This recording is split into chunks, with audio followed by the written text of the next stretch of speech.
जय श्री राम दोस्तों। आज हम लोग का जो टॉपिक है वो है पंचमकार साधना रहस्य। पंचमकार और तांत्रिक साधना का हमारे जीवन में महत्व।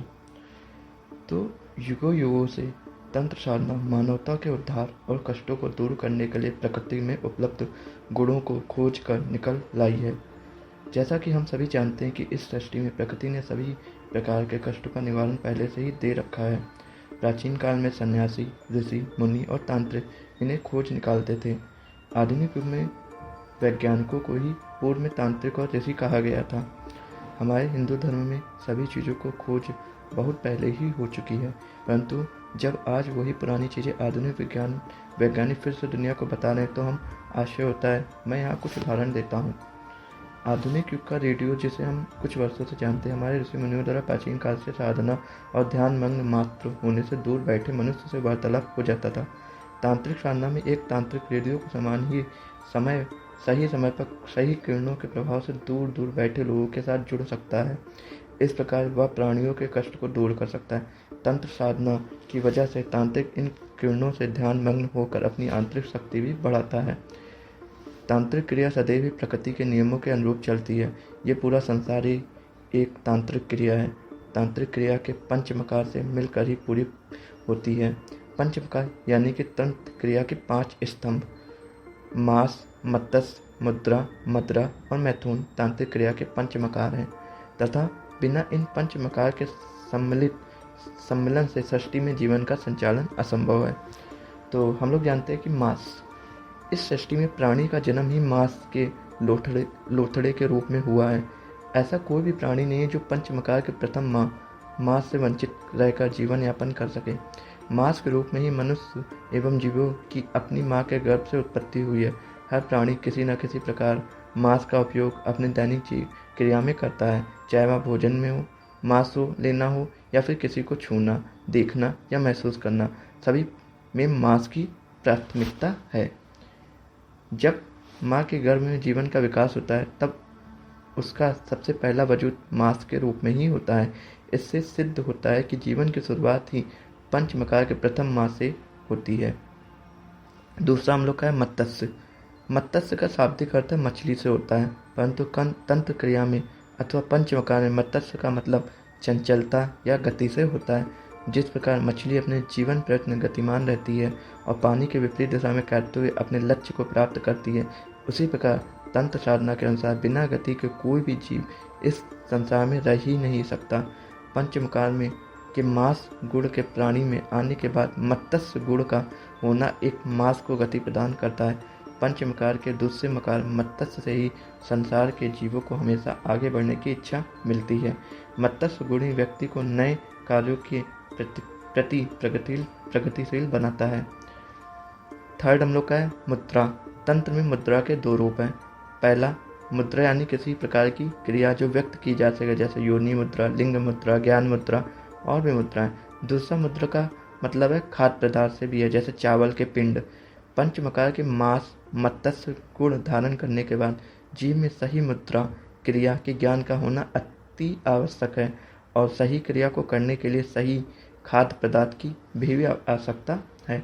जब गर्भ के जीव गति प्राप्त कर लेता है तब वह अपने हाथ और पैर को अपने गर्दन के चारों ओर बांधकर एक मुद्रा धारण करता है।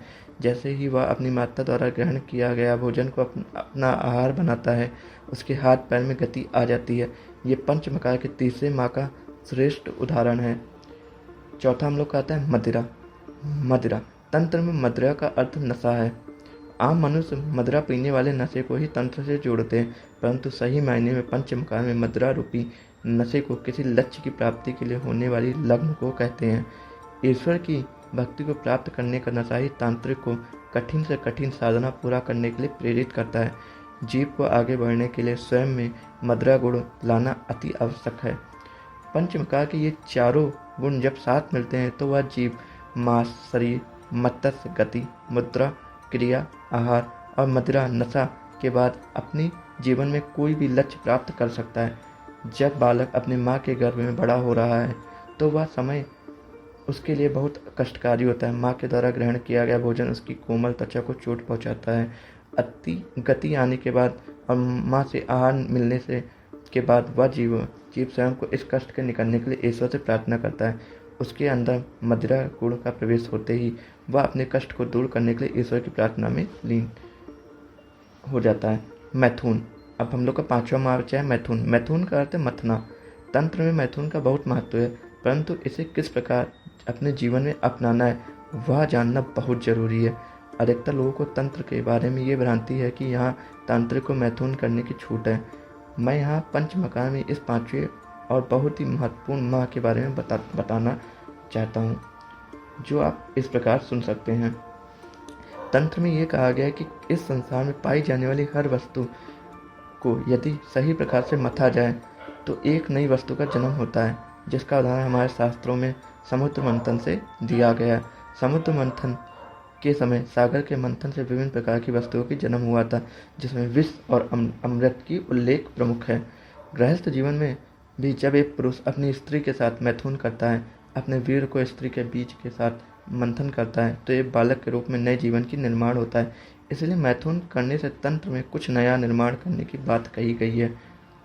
जब एक तांत्रिक मैथुन करता है तब वह स्वयं अपने शरीर ब्रह्मा या शिव तथा अपनी आत्मा शक्ति या शिवा का मंथन करता है तथा उस मंथन को सही ढंग से करने के उपरांत ही ईश्वर को पाने के नए रास्ते की निर्माण होती है। तो ये हम लोग के 5 मकार थे: मास, मत्स्य, मुद्रा, मैथुन, कुलाचा, जो मीनाक्षियों, मत्स्य। मास क्या है? ऐसा देहष्टि मास, जो मीनाक्षियों, मत्स्य। उत्कंठिता नायिका वाली मुद्रा, स्वमध्य से मदिरा, नारायण को आकर्षित कर सत्संग की याचना करने से युक्त हो मैथुन। इति पंच मकान रहस्य। कौलाचार में कुल के अनुसार आचरण, अपने वर्णाश्रम धर्म का पालन, जो कि अपने पूर्ण रूपेण त्याग दिया। उन सभी लोगों के लिए जो तंत्र साधना, तांत्रिक तथा वाम मार्गी के बारे में जानना चाहते हैं, उन लोगों के लिए भी है जिनके मन में तंत्र से जुड़े कुछ संदेह। ये उन लोगों के लिए भी है जो हिंदू संस्कृति की खोज में लगे हुए। तंत्र एक विज्ञान है जो प्रयोग में विश्वास रखता है। पार्वती जी ने महादेव शिव से प्रश्न किया, हे महादेव, कलयुग में धर्म या मोक्ष प्राप्ति का क्या मार्ग होगा? उनके इस प्रश्न के उत्तर में महादेव शिव ने उन्हें समझाते हुए जो भी व्यक्त किया, तंत्र उसी को कहते हैं। योगिनी तंत्र में वर्णन है कि कलयुग में वैदिक मंत्र विषहीन सर्प के समान हो जाएगा। ऐसा कलयुग में शुद्ध और अशुद्ध के बीच में कोई भेदभाव न रह जाने की वजह से होगा। कलयुग में लोग वेद में बताए गए नियमों का पालन नहीं करेंगे, इसलिए नियम और शुद्धि रहित वैदिक मंत्र का उच्चारण करने से कोई लाभ नहीं होगा। जो व्यक्ति वैदिक मंत्रों का उच्चारण कलयुग में उच्चारण करेगा, उसकी व्यथा एक ऐसे प्यासे मनुष्य के समान होगी जो गंगा नदी के समीप प्यासे होने पर कुआं खोदकर अपनी प्यास बुझाने की कोशिश में अपना समय और ऊर्जा व्यर्थ करता है। कलयुग में वैदिक मंत्रों का प्रभाव ना के बराबर रह जाएगा और गृहस्थ लोग जो वैसे ही बहुत कम नियमों का जानते हैं, उनकी पूजा का फल उन्हें पूर्णता नहीं मिल पाएगा। महादेव ने बताया कि वैदिक मंत्रों का पूर्ण फल सतयुग, द्वापर और त्रेता में ही मिलेगा। तब माँ पार्वती ने महादेव से पूछा, कलयुग में मनुष्य अपने पापों का नाश कैसे करेंगे और जो फल उन्हें पूजा अर्चना से मिलता है वह उन्हें कैसे मिलेगा? इस पर शिव जी ने कहा कि कलयुग में तंत्र साधना ही सतयुग की वैदिक पूजा की तरह है, फल देगी। तंत्र में साधक को बंधन मुक्त कर दिया जाएगा। वह अपने तरीके से ईश्वर को प्राप्त करने के लिए अनेकों प्रकार के वैज्ञानिक प्रयोग करेगा, परंतु ऐसा करने के लिए साधक के अंदर ईश्वर को पाने का नशा और प्रयोग से कुछ प्राप्त करने की तीव्र इच्छा होनी चाहिए। तंत्र के प्रायोगिक क्रियाओं को करने के लिए एक तांत्रिक और साधक को सही मंत्र, तंत्र और यंत्र का ज्ञान जरूरी है। दोस्तों, अगर आपको वीडियो अच्छा लगा तो इसको शेयर करें और कमेंट में हर हर महादेव जरूर लिखें।